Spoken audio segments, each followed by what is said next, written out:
El progreso del imperio exige ingentes cantidades de minerales y metales. El ejército demanda miles de toneladas de hierro, plomo y otros metales para la fabricación de armas y maquinaria bélica. El bienestar y lujo deseado por buena parte de los ciudadanos romanos y las obras públicas precisan de grandes cantidades de piedra, plomo, mármol, cinabrio y piedras preciosas. El Estado emplea plata, estaño, cobre y oro para acuñar moneda. Para atender la ingente demanda, la poderosa ingeniería romana se pone al servicio de la explotación de los recursos mineros.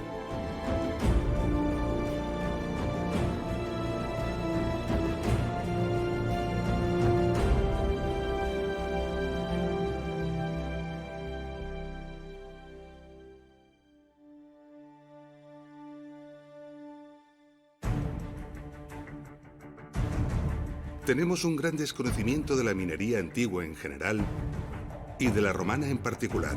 Hasta hace muy poco no se han comenzado estudios serios y cuidadosos sobre los yacimientos arqueológicos conocidos. Pero afortunadamente en los últimos años, algunos estudiosos y especialistas han logrado excepcionales y admirables avances.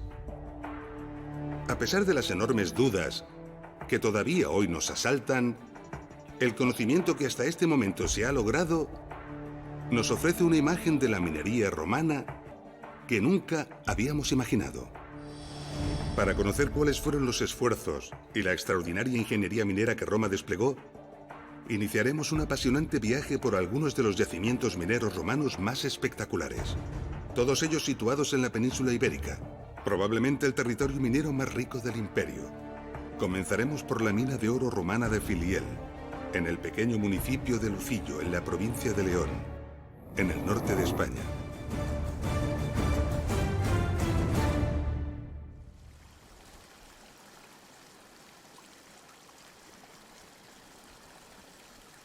Este es el río Duerna, un río modesto y discreto de tan solo 54 kilómetros de longitud. En él, los romanos encontraron concentraciones de oro relevantes.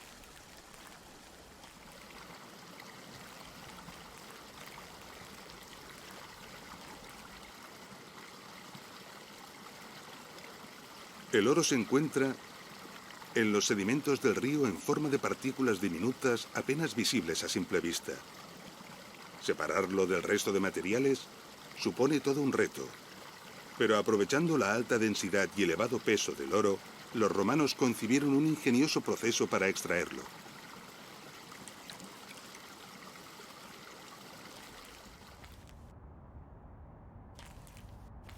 Y lo hicieron de una forma que podía ser fácilmente escalable, con el fin de industrializar el proceso y manejar muchas toneladas de material. Las enormes dimensiones que adquirieron así las explotaciones mineras dejaron importantes huellas en el territorio. Estudiar estas huellas nos revela con bastante claridad cómo funcionaban estas explotaciones. Estos eran los grandes depósitos de sedimentos escogidos para arrebatarles el oro. Originalmente eran mucho mayores.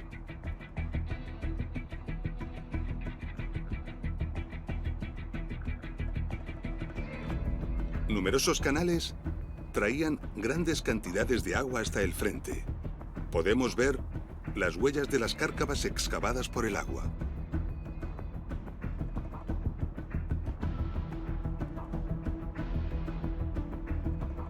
El agua, junto con los sedimentos que arrastraba, era concentrada y conducida hacia estas zanjas. En ellas se situaban los canales de lavado.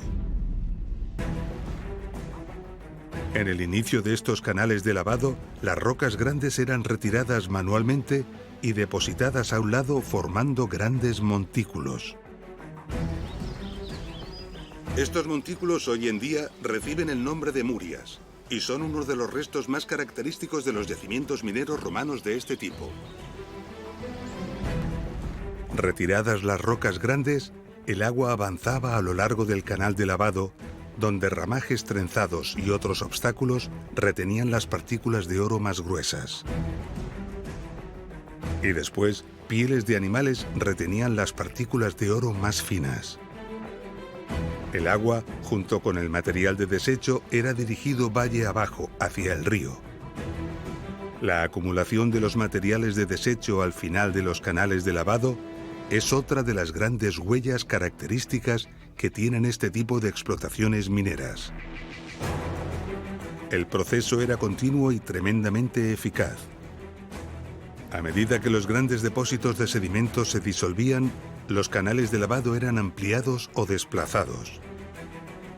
Las grandes acumulaciones de piedras, las murias, crecían a lo largo de ellos. Y también las acumulaciones de desechos al lado y final de los canales. Todo el proceso y su evolución explica la imagen final de esta explotación, que ocupa más de 20 kilómetros. El oro se acumuló en los filones de cuarzo, emplazados en pizarras y cuarcitas, cuando estos se crearon mediante complejos fenómenos geológicos. Algunos ríos obtienen el oro que transportan cuando, en su proceso de erosión del terreno por el que circulan, atraviesan alguno de estos filones. Es lógico pensar que el agua del río atraviesa una parte del filón, y que por lo tanto quedará mucho más oro atrapado en los filones que quedan por erosionar. Lo inteligente, por tanto, era localizar y explotar estos filones. Iremos hasta la ciudad portuguesa de Valongo, muy cerca de la gran ciudad de Oporto.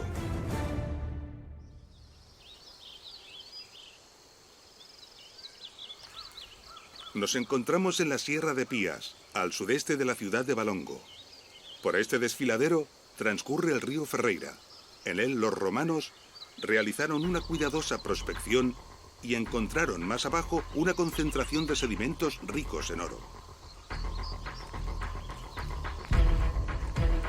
Se trataba de un depósito de sedimentos de unos 300 metros de largo por unos 100 metros de ancho, unas 450.000 toneladas de tierras auríferas. Para poder mover los sedimentos y lavarlos, los ingenieros romanos decidieron captar agua del propio río. Para ello, calcularon la cota a la que necesitaban recibir el agua y trazaron una línea de canal que les llevó a varios kilómetros aguas arriba del emplazamiento de lavado. Buena parte de los restos del canal se conservan y se ven perfectamente desde aquí.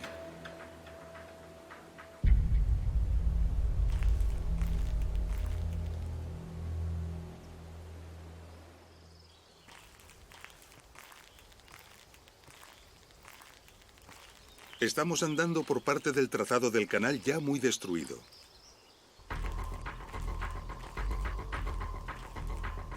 Durante su construcción, los obreros romanos atravesaron varios filones de cuarzo con alto contenido en oro.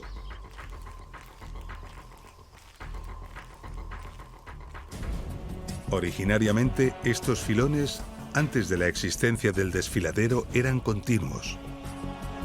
El río los dividió al horadar el desfiladero.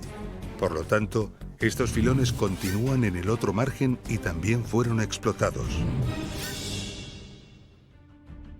Pero los filones debieron de ser tan ricos y de tan grandes dimensiones que, en algún determinado momento, se decidió la explotación a cielo abierto.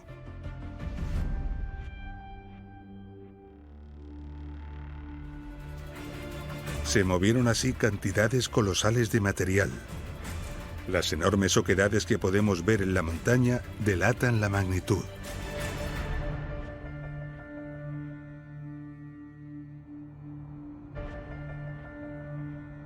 Los senderos y caminos recorren multitud de excavaciones y huecos mineros de origen romano que los caminantes observan con curiosidad, aunque no comprendan muy bien cómo se originaron.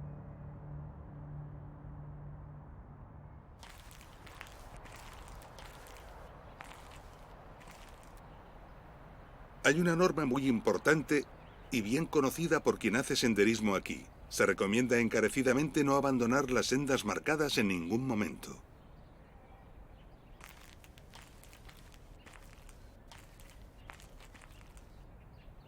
El motivo es porque entre la vegetación, discretos y ocultos, se esconden cientos de peligrosos pozos.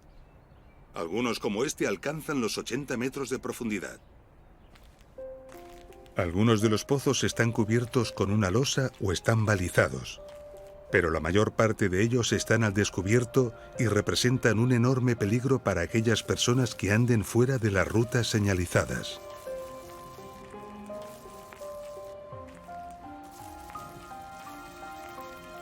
A los centenares de pozos hay que añadir multitud de galerías.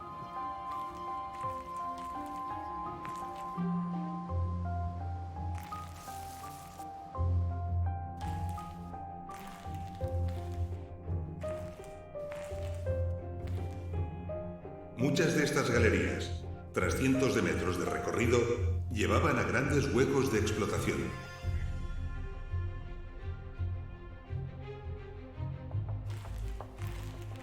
En ellos se aprecian los entalles que un día alojaron los andamios y las estructuras de madera que fue necesario construir para vaciar el interior de las montañas. Pozos y galerías están unidos en lo que, aunque parece un laberíntico entramado, está perfectamente organizado. Una red inmensa de muchos kilómetros que hoy en día está en investigación y exploración y de la que desconocemos aún cuáles son sus verdaderas dimensiones, ya que la mayoría de pozos y galerías están todavía por explorar. Esta investigación es una aventura apasionante que ya ha comenzado y que no sabemos cuándo acabará. Dado que con el tiempo muchas de las galerías de drenaje han quedado cegadas y han dejado de funcionar, a partir de cierta profundidad, los pozos y galerías se encuentran inundados, impidiéndonos conocer hasta qué profundidad llegan y hasta dónde se extienden. Para explorar esos pozos y galerías, deberemos algún día drenar las aguas, como ya hicieron los técnicos romanos hace casi 2000 años para poder construirlas.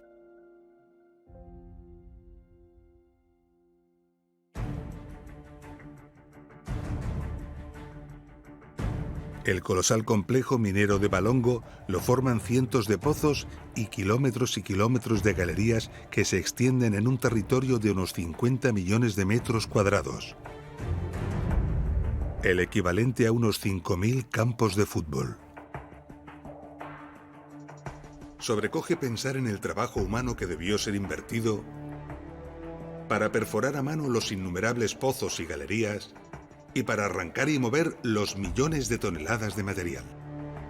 Pero este material arrancado de la tierra no podía ser tratado de igual forma que los sedimentos de los ríos y requería diversos procesos adicionales antes de poder ser lavado, lo que suponía un gran esfuerzo añadido. Para conocer cuáles fueron estos procesos y esfuerzos, viajaremos a unos 100 kilómetros al noreste de Valongo hasta la pequeña parroquia de Tres Minas, en el municipio de Vilapouca de Aguiar.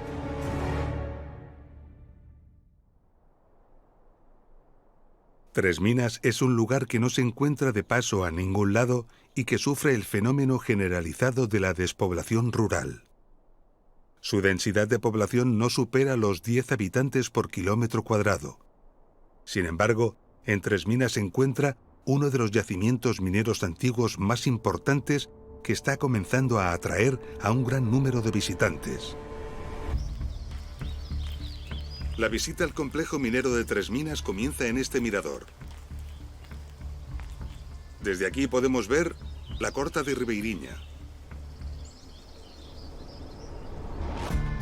En minería, una corta, también llamado tajo, es el hueco que se crea al retirar el material y por lo tanto el lugar de avance de la explotación minera. En la explotación minera de Tres Minas hay 3 cortas. Una de pequeñas dimensiones, la Corta de Lagoiños, y 2 mucho mayores, la Corta de Covas y la Corta de Ribeiriña.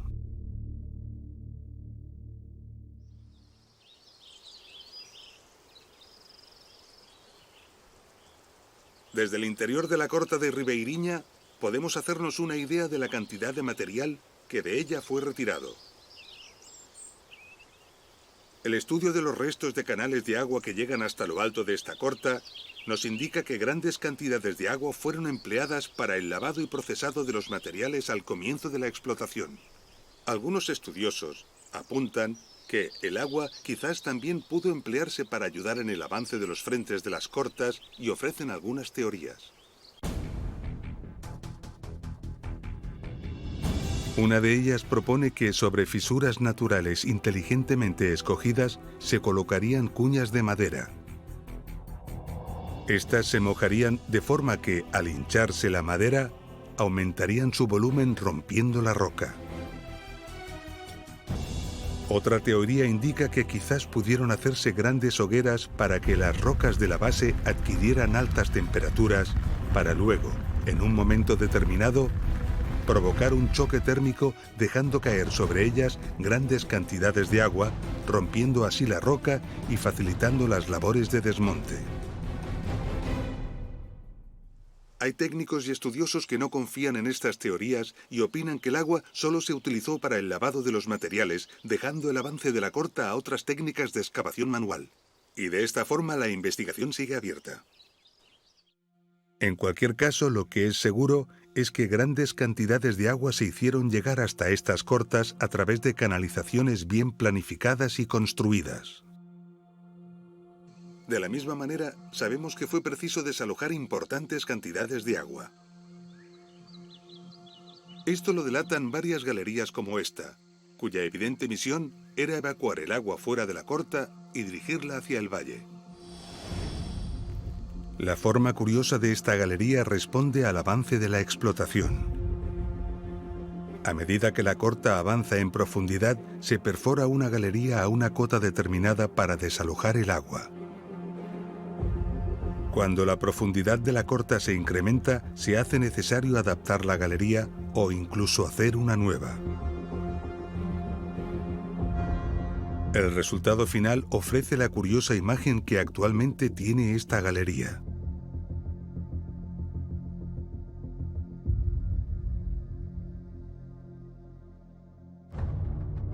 Aquí, en la Corta de Cobas, se han conservado un buen número de galerías cuyo estudio nos delata cuál fue el proceso de explotación. Al inicio de la excavación, el material era extraído hacia el exterior.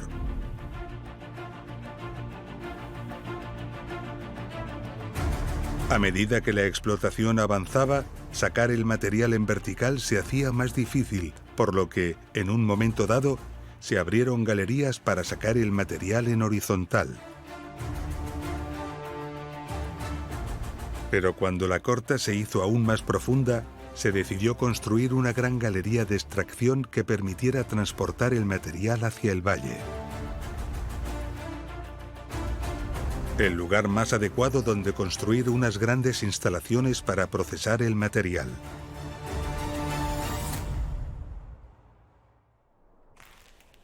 Esta es la galería que se construyó para transportar el material extraído desde la Corta de Cobas hasta el valle. Y al igual que ocurrió en la Corta de Ribeiriña, en la Corta de Cobas también fue necesario desalojar el agua hacia el valle. Por lo tanto, parece inteligente aprovechar esta galería construida para transportar el material, utilizándola también para drenar el agua. Y así se hizo. La convivencia de ambos usos condicionó el diseño de la galería. Por la parte izquierda se desalojaba el agua, por la parte derecha circulaban los carros cargados con el material. Sus huellas quedaron claramente marcadas en el suelo.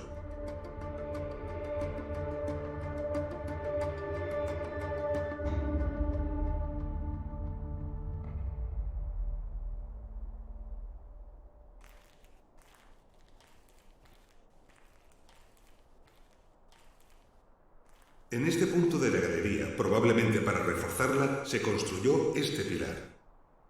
Este pilar está realizado con grandes bloques de granito. Observémoslos con atención. Todos ellos tienen llamativos, equidistantes huecos en todas sus caras. ¿Por qué? El material obtenido del desmonte de las minas era este: rocas de cuarzo y esquisto. El oro se encuentra escondido en ellas en pequeñas partículas prácticamente invisibles. Para poder extraerlas, es necesario convertir estas rocas en arena, para luego poder lavar esa arena y hacer decantar el oro tal y como se hacía con los sedimentos fluviales. Para triturar estas rocas, los ingenieros romanos idearon ingeniosos y poderosos sistemas de molienda, muy probablemente movidos por energía hidráulica. La base de estos sistemas eran estas duras rocas de granito que, a pesar de su dureza, eran fuertemente desgastadas por la insistencia de los golpes y la terrible dureza de las rocas a triturar. Cuando el desgaste era ya muy grande, las piedras eran giradas para aprovechar las otras caras. De esta forma, las piedras de estos molinos, seguramente ya descartadas por el desgaste de todas sus caras, fueron empleadas para levantar este pilar. Muchos de estos bloques han sido aprovechados durante siglos por los lugareños como material de construcción, y podemos verlos hoy en día en numerosas casas, monumentos e iglesias de los pueblos cercanos. Las enormes cantidades de material extraído en Tres Minas obligaron a la construcción de grandes instalaciones de molienda, con toda seguridad movidas por la fuerza del agua, y también de grandes instalaciones de lavado, las mayores en la parte baja del valle. De esta forma, la necesidad de agua en Tres Minas fue enorme. Para garantizar el suministro, fue necesario captar el agua de diferentes ríos y manantiales y construir una compleja red de canales de varios kilómetros de longitud para transportarla a los lugares requeridos de la explotación. Pero no solo era importante el lugar preciso al que debía llegar el agua para su utilización, sino también su caudal y la fuerza con la que ésta incidía en cada sitio. Los ingenieros romanos incorporaron embalses y depósitos de agua con el fin de regular los caudales y la energía hidráulica.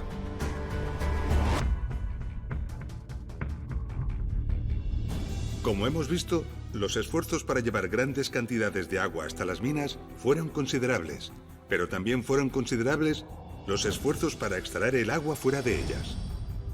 A cierta profundidad, los operarios topaban a menudo con las aguas subterráneas, bien provenientes de las filtraciones de la superficie o del nivel freático. Estas aguas impedían el avance y dificultaban los trabajos. En estas circunstancias era preciso drenar el agua al exterior. Esto suponía un nuevo reto. Viajemos hasta la moderna ciudad de Irún, en la provincia de Guipúzcoa, en el norte de España.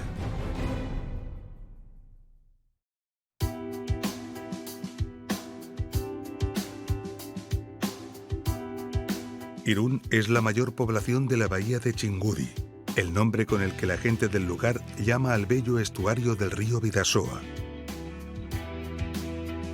Irún tiene una privilegiada situación que la ha mantenido a lo largo de los siglos como un importantísimo nudo comercial y logístico.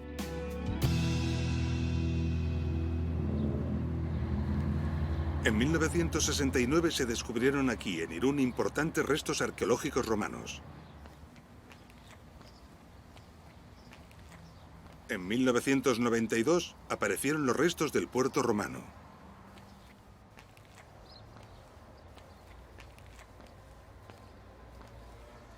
Los sucesivos estudios apuntaron a que todos estos restos pertenecieron a la antigua ciudad de Oyaso. Todo esto dio lugar en 2006 a la apertura de este magnífico museo, el Museo Romano de Oyaso.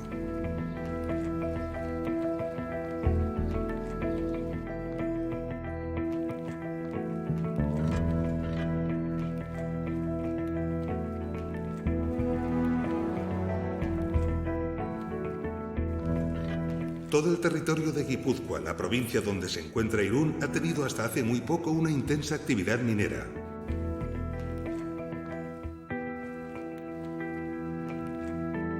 Sabemos que también la tuvo en época romana. Sospechamos que las importantes instalaciones portuarias de Oyaso y el hecho de ser uno de los destinos de la calzada romana que provenía de Tarraco respondían a la importancia de este comercio minero.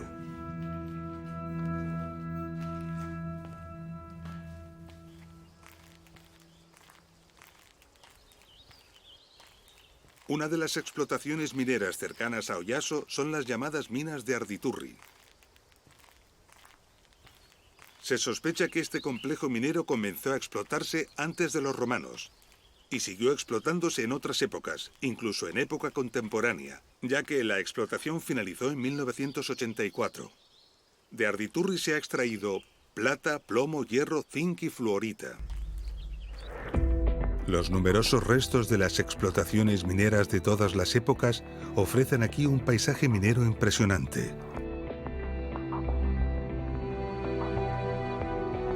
La puesta en valor del lugar, situado en uno de los portales de acceso al Parque Natural de Ayaco-Arría, ha convertido este sitio en un atractivo cultural y turístico de visita obligada.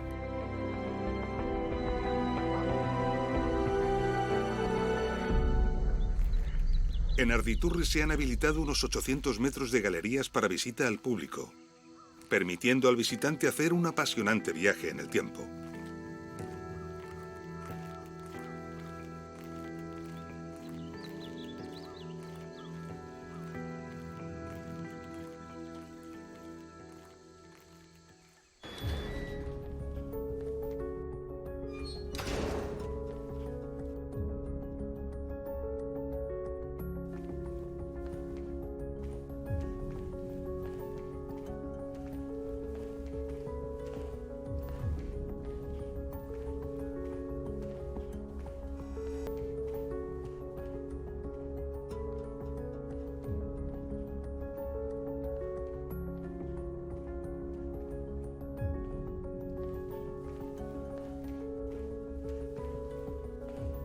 La explotación de esta mina durante los siglos XIX y XX destruyó gran parte de la mina romana. Pero importantes vestigios de pozos, rampas inclinadas y numerosas galerías de evidente origen romano han perdurado.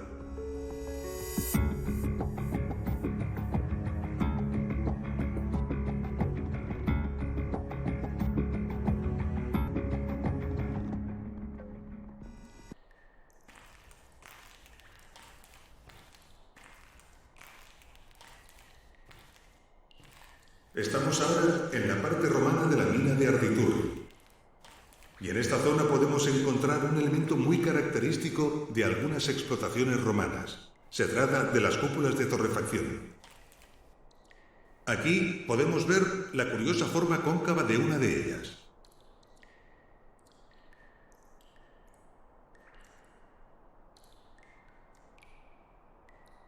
Con esta técnica se lograba avanzar en los sucesivos frentes de explotación.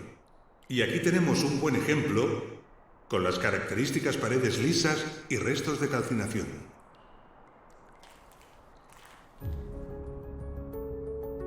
La torrefacción consistía en quemar junto a los filones grandes cantidades de madera. El calor debilitaba y fracturaba las rocas, facilitando la dura labor de romperlas. Cuando se empleaba esta técnica, quedaba la curiosa y característica forma cóncava.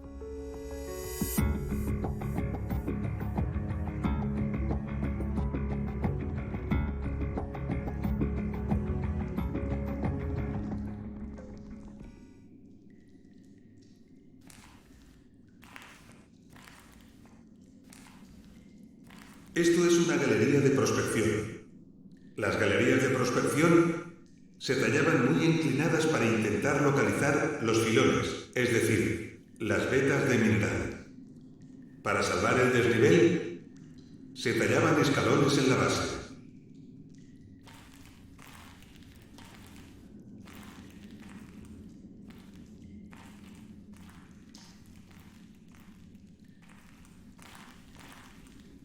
Muchas galerías de prospección, como es el caso de esta, no debieron dar el fruto previsto y el avance fue abandonado.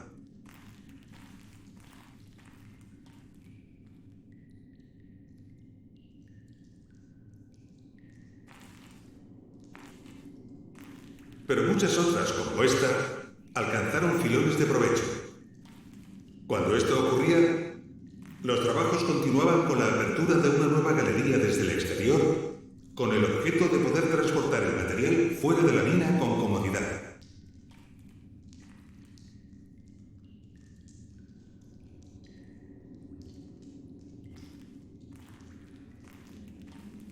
El acabado de estas galerías de acceso y transporte de material, a diferencia de las galerías de explotación, era muy cuidado. Las paredes se remataban con el habitual tallado meticuloso a base de golpe de pico, pudiéndose ver también los huecos para las lucernas. Y dado que la galería estaba destinada a la circulación, dejaban el suelo bien nivelado y acondicionado. Podemos apreciar también el canalillo de desagüe.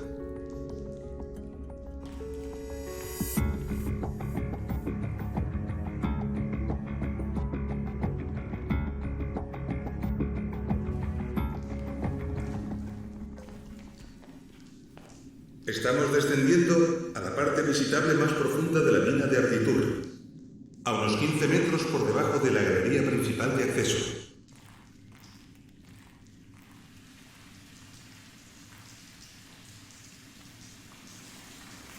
A estas profundidades estamos por debajo del río Oyarzun y las filtraciones de agua son abundantes y permanentes.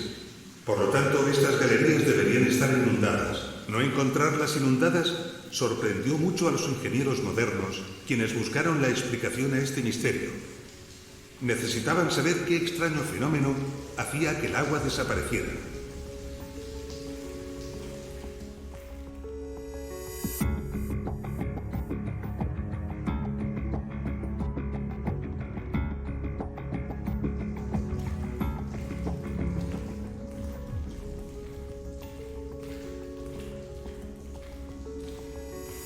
Y siguiendo el agua, encontraron la respuesta aquí. Una galería de drenaje que los romanos diseñaron y construyeron para evacuar el agua desde aquí a una cota inferior en el río.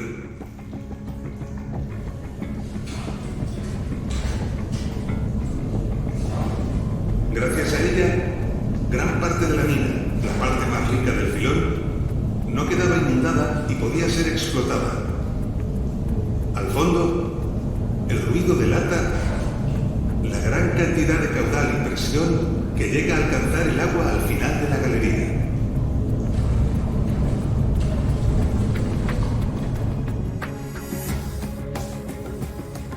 Durante más de 2000 años y todavía hoy en día, esta galería de 425 metros de recorrido sigue drenando el agua y manteniendo buena parte de la mina sin inundar.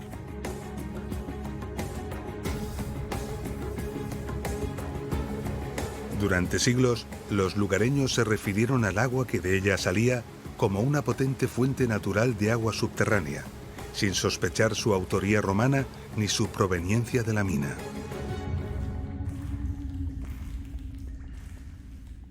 Como hemos visto, gracias al funcionamiento de la galería de drenaje romana, parte de la mina de Arditurri no está inundada. Y evidentemente, todo lo que está por debajo de la cota de la galería sí que lo está.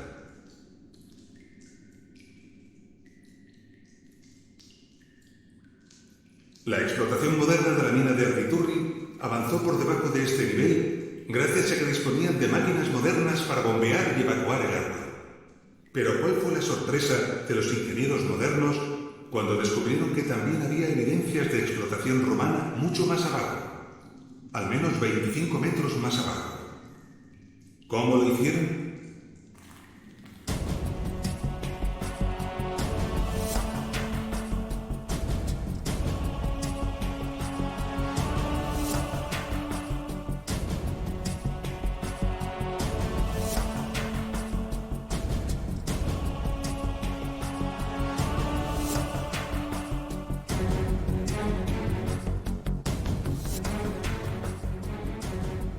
¿Cómo pudieron los romanos explotar esa parte de la mina si estaba inundada? Para contestar a esta pregunta viajaremos hasta el municipio de Riotinto, en la provincia española de Huelva, al sudoeste de la península ibérica.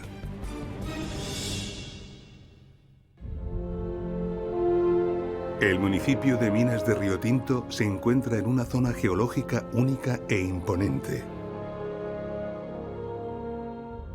Su riqueza mineral ofrece una miríada de colores, generando un paisaje mágico que bien podría pasar por extraterrestre.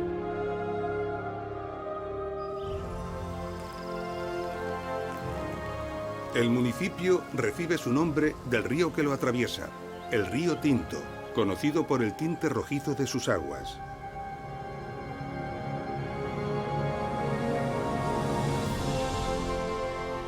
Su coloración tiene su origen en los minerales que disuelve al atravesar este insólito territorio. Este es el Museo Minero, uno de los puntos de visita del Parque Minero de Río Tinto. En él, a través de una visita espectacular y obligada, el visitante puede recorrer los 5.000 años de historia que ha acumulado la minería de este lugar, desde la edad del cobre hasta nuestros días. En 1725 comenzó la explotación moderna de Río Tinto.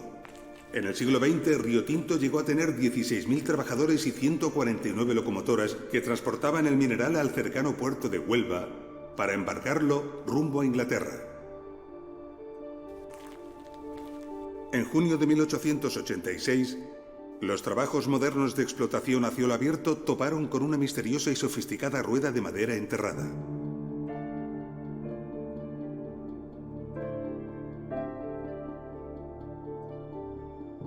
Y no fue la única. Diversas ruedas similares se encontraron en los años posteriores. En algunos casos se intuían los huecos de las galerías en las que fueron instaladas. En el Museo de Huelva podemos ver una de estas ruedas.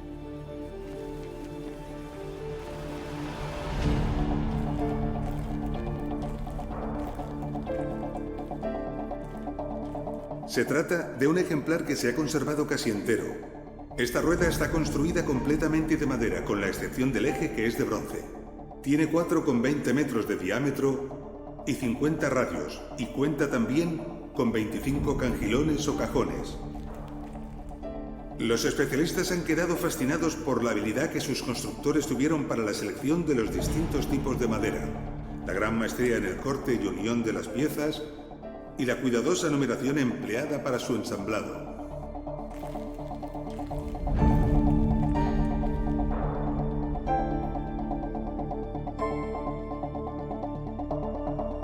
La datación con carbono 14 sitúa el origen de la rueda del Museo de Huelva hacia el siglo I a.C., lo que confirma la sospecha de su origen romano.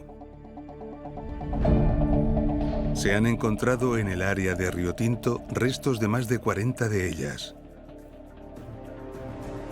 Los estudios de estos restos y los huecos en que fueron encontrados indican que estas ruedas trabajaban por parejas, situadas a distintos niveles y de forma escalonada. Todo apunta a que eran movidas por la fuerza humana y que sus cangilones elevaban el agua en las numerosas explotaciones que los romanos establecieron en Río Tinto para obtener cobre y plata. Los estudios han logrado documentar con precisión algunas de las impresionantes cadenas de elevación que se construyeron con estas ruedas. Una de ellas elevaba el agua desde una cota situada a 81 metros y medio de profundidad hasta la superficie mediante 22 pisos de pares de norias. Imaginemos las labores de ingeniería necesarias para abrir los huecos, montar las ruedas en su interior y hacerlas funcionar mediante la fuerza humana. Formidables e ingeniosos sistemas mecánicos que, sin duda, debieron estar en constante funcionamiento para garantizar que las minas no se inundaran. La noria o rueda de cangilones se empleó muy frecuentemente en minería. Se han encontrado ruedas de noria en las grandes minas de la mitad sur de la península ibérica, así como en las minas romanas de Rumanía y del país de Gales. Y sabemos que las norias no fueron la única solución. En las minas de galena argentífera en Santa Bárbara, en Posadas, provincia española de Córdoba, se descubrió una galería de 300 metros de largo y 30 grados de inclinación, equipada en un tramo con una batería escalonada de 4 tornillos de Arquímedes.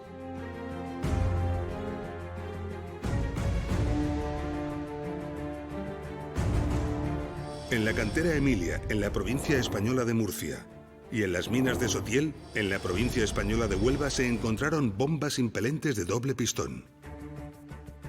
Máquinas que presentan una construcción muy precisa, normalmente realizadas en fundición de bronce, cuyos pistones y cilindros, cuidadosamente pulidos y ajustados, impulsaban el agua mediante el accionamiento de una palanca.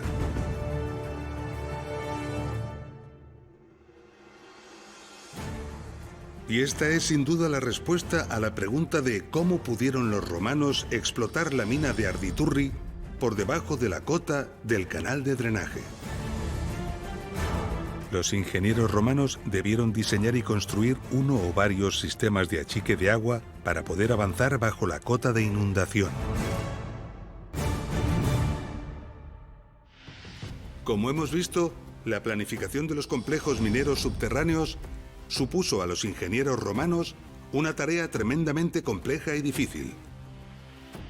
Pero nos falta poner en consideración factores muy importantes que todavía no hemos visto. Para entender lo que estamos diciendo, iremos hasta el municipio de Arboleas, a unos 100 kilómetros de la ciudad española de Almería.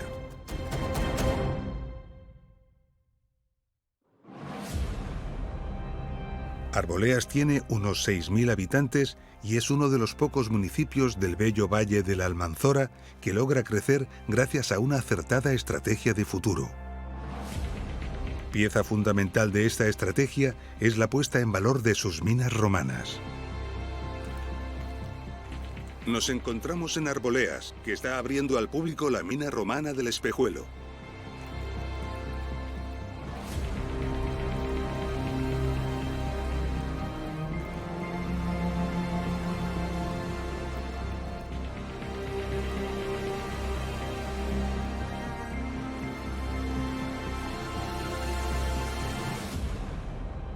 Aquí podemos observar lo que atrajo a los romanos a este lugar.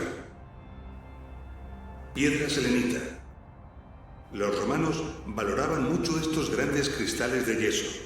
Los llamaban lapis specularis. Los empleaban principalmente para el cristal de las ventanas. En este punto podemos contemplar la técnica empleada para extraerlos, observando los golpes de cincel originales que han perdurado.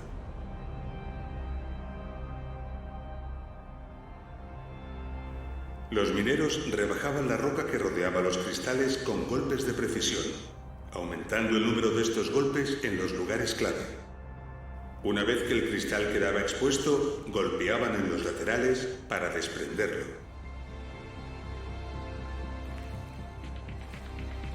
Los mineros romanos vaciaron estas minas sin apenas dejar cristal. Solo dejaron aquellos que ya no eran útiles porque, como se puede ver, tras ellos está la roca.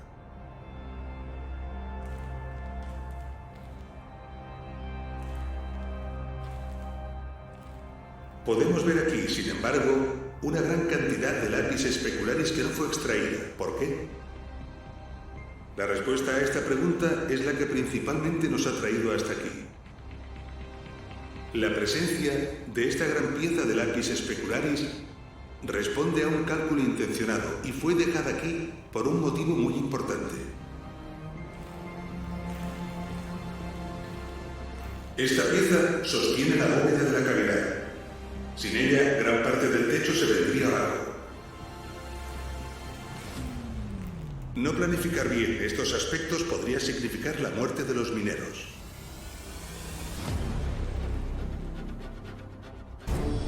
Los yacimientos mineros hispanos de lapis specularis no solo eran los de mejor calidad, sino también los más ricos en producción.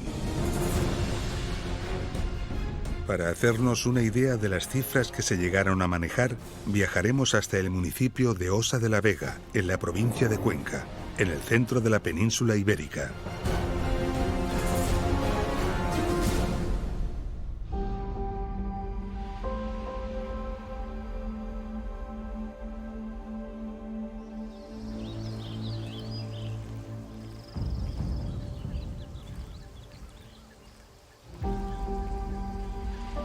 Aquí, en el término municipal de Osa de la Vega, se ha abierto al público la llamada Mina de la Condenada.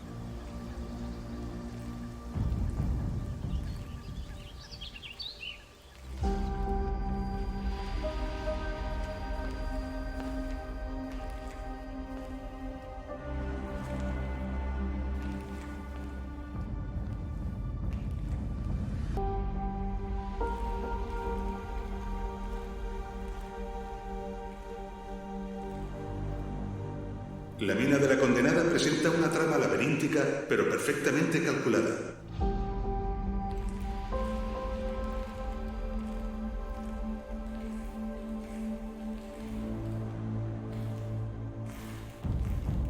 Hasta ahora se han descubierto 3 pisos o niveles de explotación, accesibles entre sí mediante pozos internos o escaleras talladas.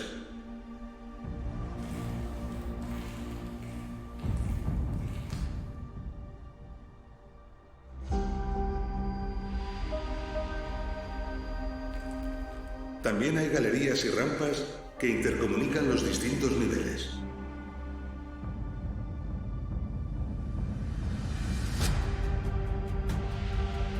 Los cristales extraídos de las minas se cortaban con serruchos en tamaños concretos y definidos para ser industrialmente comercializados.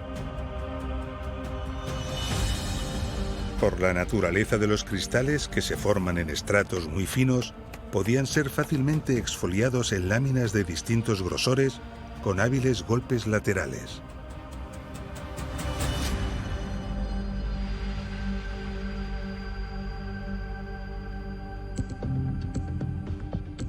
Los investigadores aún se asombran. En estas minas, la dureza de las rocas encajantes que hay que romper y perforar es altísima. Mineros actuales especializados tardan con modernas herramientas casi un mes para avanzar poco más de 10 metros.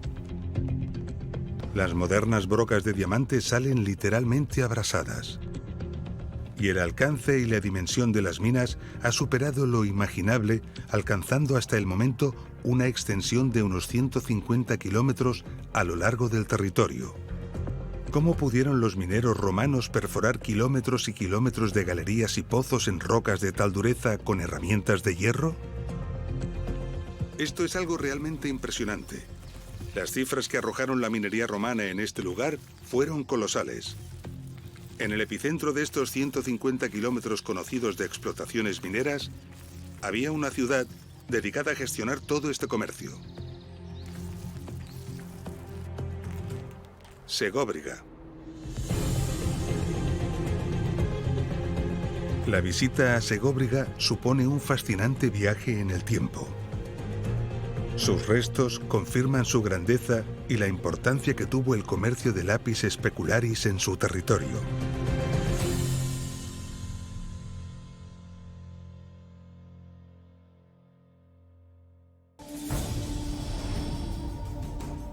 Hace muy poco que hemos comenzado a estudiar la minería antigua y lo que hemos aprendido de la minería romana nos ha dejado tan sorprendidos como maravillados. Por el ingenio, por la tecnología desplegada, por los esfuerzos invertidos y por las dimensiones alcanzadas. Pero aún así, hay una explotación minera romana que supera todo lo imaginable. Nos referimos a la explotación aurífera de las Médulas, en la provincia española de León, en el norte de la península ibérica.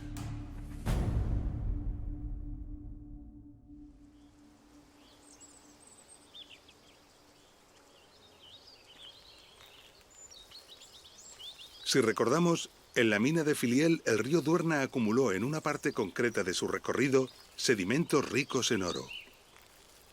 Multitud de explotaciones se han desarrollado en estas acumulaciones de sedimentos, grandes depósitos de materiales auríferos que suelen ocupar muchos metros de altura y varios kilómetros de longitud.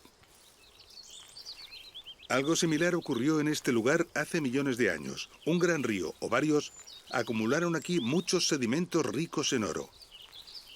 Pero los condicionantes geológicos que se dieron provocaron que estos sedimentos se acumularan en multitud de terrazas superpuestas, alcanzando enormes espesores y volúmenes.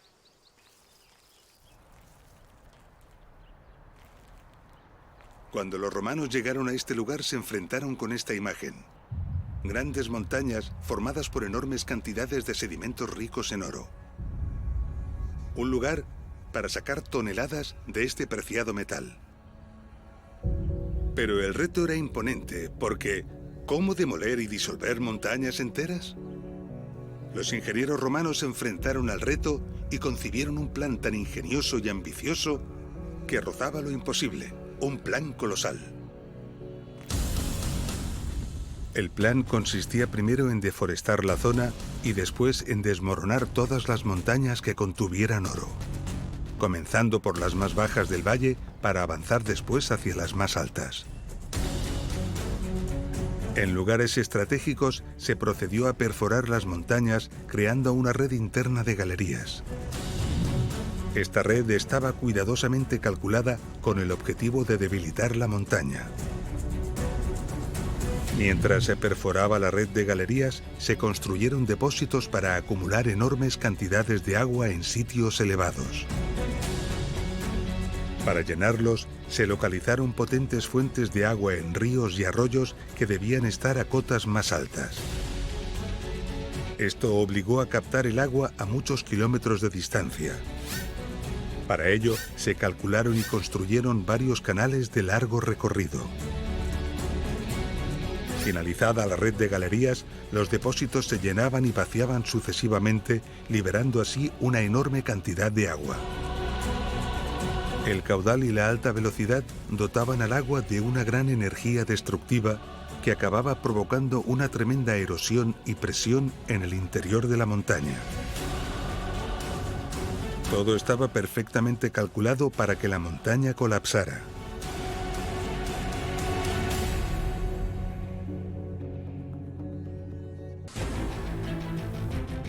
Con la montaña literalmente desmoronada, se podía proceder a dirigir el lodo aurífero hacia los canales de lavado, empleando nuevamente grandes cantidades de agua controlada desde los canales y desde los depósitos.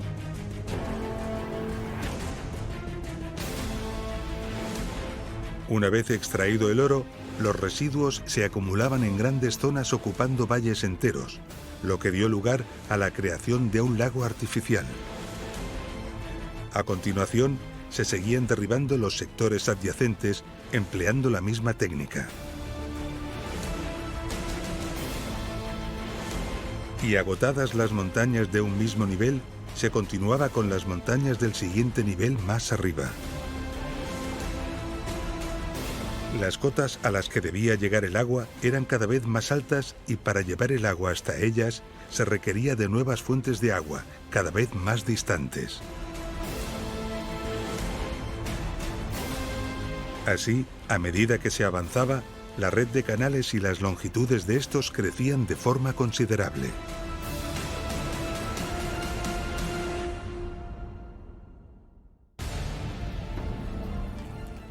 La explotación de las médulas debió de durar más de un siglo y supuso el esfuerzo de miles de hombres. Hoy sabemos que se removieron alrededor de 500 millones de metros cúbicos de material. Toda esta actividad cambió radicalmente el paisaje. Hoy en día, las médulas es una maravilla nombrada Patrimonio de la Humanidad.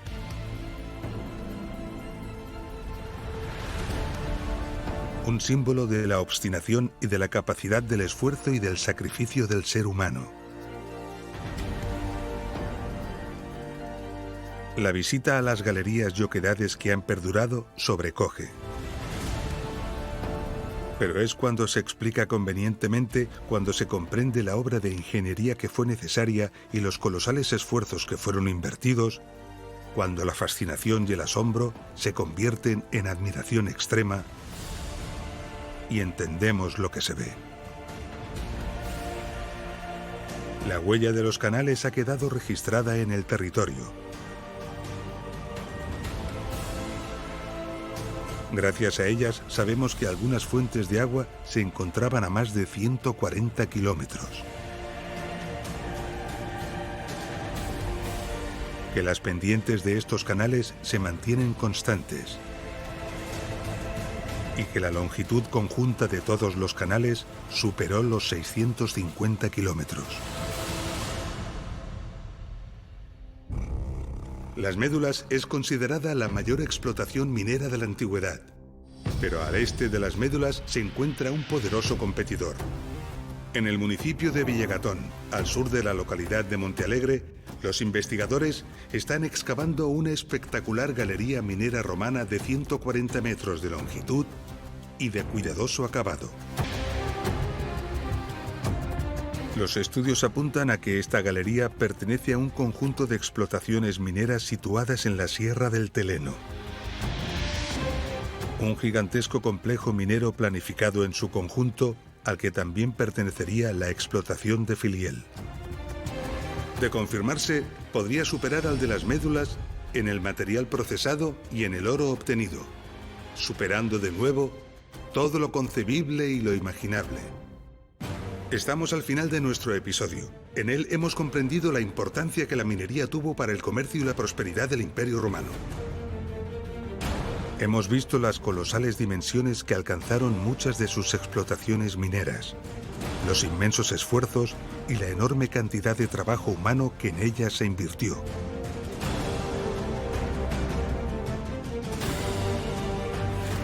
Hemos visto parte de los procesos que fueron necesarios para triturar, lavar y extraer los minerales. Y las labores de ingeniería topográfica e hidráulica empleadas para planificar las explotaciones mineras, para llevar el agua hasta ellas y también para evacuarla.